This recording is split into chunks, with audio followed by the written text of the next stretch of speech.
Hello students. So now in previous session we have seen the four derivations. First is for solid shaft, which includes shaft design on the basis of strength.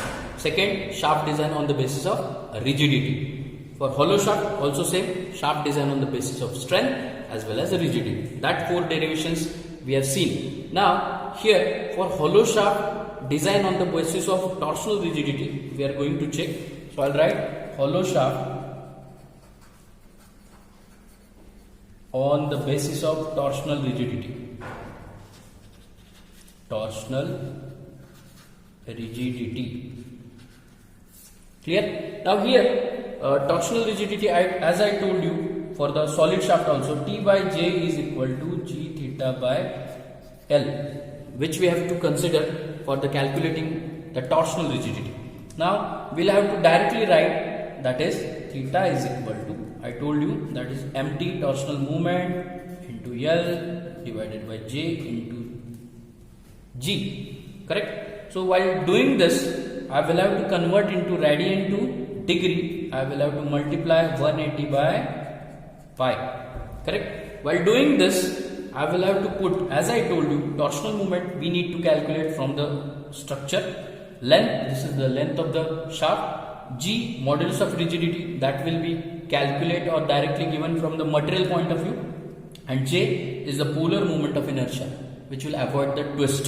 So polar moment of inertia, we know J is equal to pi by 32 d raised to 4. So here d raised to 4 means do raised to 4 minus di raised to 4, because it is hollow shaft. So for that purpose we'll have to consider, as we know here, what di is nothing but C into do. So I'll put the value, you can see pi by 32 do raised to 4 minus C raised to 4 do raised to 4. So here I can say directly it is pi by 32 do raised to 4 1 minus C raised to 4. This will be the value of J. So after putting this value J in this equation, I'll get the theta is equal to same as that of previous one, but instead of solid shaft, here hollow shaft diameters are added, that is 584 mtl divided by G do raised to 4 in bracket 1 minus C raised to 4. That would be your final equation to calculate the diameter on the basis of torsional rigidity theta. Is that clear? So this will be the derivations for the hollow shaft. This is we have seen for the hollow shaft in the basis of strength, and this is on the basis of torsional rigidity. Now I'll provide you one trick for the how to remember the formulation for this derivation. So I'll tell you one by one.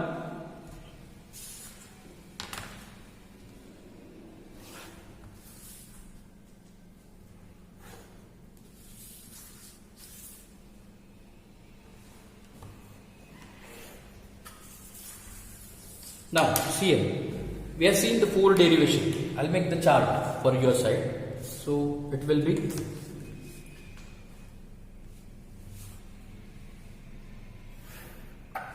so see here carefully.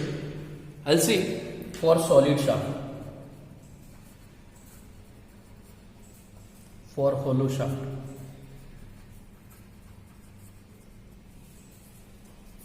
Now there is a trick how to find out. See, first of all, the procedure which I will write in short to how to revise this for the derivation on the basis of strength. I will write on the basis of strength.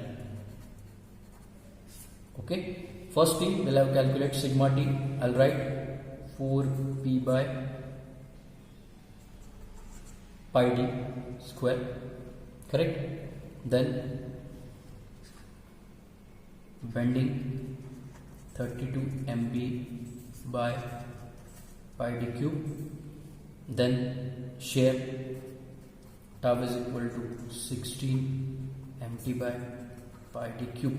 So this will have to take, we know first principal stress theory, what here principal stress theory, that is sigma 1 is equal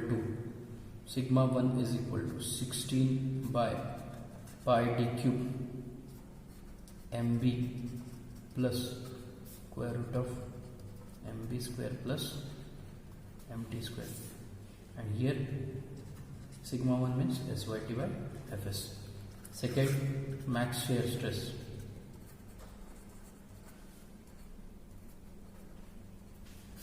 Max shear stress tau max is equal to 16 by pi d cube square root of mb square plus mt square. Correct? So this is two equations which we have derived.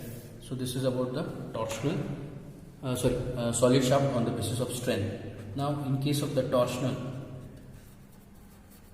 that is directly I will write T by J is equal to G theta by L.